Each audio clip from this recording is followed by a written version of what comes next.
عائشہ کی کہانی 30 दिन आगाही मुहिम डे 4 माहवारी के दर्द से नजात एक हकीकत पसंद कहानी।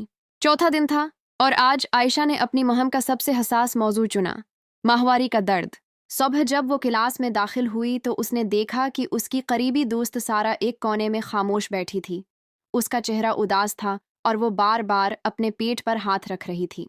आयशा फौरन उसके पास गई और नरमी से पूछा, क्या हुआ सारा, तुम ठीक हो?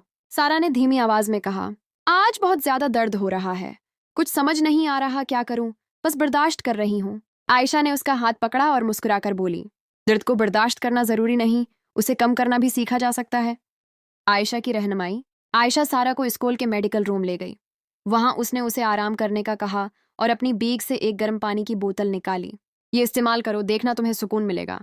चंद मिनट बाद सारा के चेहरे पर सुकून आना शुरू हो गया। फिर आयशा ने उसे मजीद बताया, अगर हम हल्की वाक करें या थोड़ी सी स्ट्रेचिंग करें तो जिस्म रिलैक्स होता है और दर्द कम हो जाता है। सारा ने हैरत से कहा, मुझे तो लगता था इस वक्त बस लेट जाना चाहिए।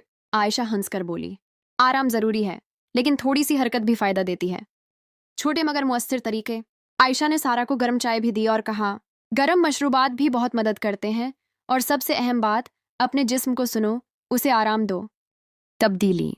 कुछ देर बाद सारा ने मुस्कुराकर कहा, अब काफी बेहतर महसूस हो रहा है, काश मुझे पहले ये सब पता होता। ये बात सुनकर आयशा ने फैसला किया कि आज की क्लास में वो सब लड़कियों को ये अहम मालूमात जरूर देगी। क्लास में पैगाम। क्लास में आयशा ने एतमाद से कहा, माहवारी का दर्द आम बात है, लेकिन उसे बर्दाश्त करना हमारी मजबूरी नहीं।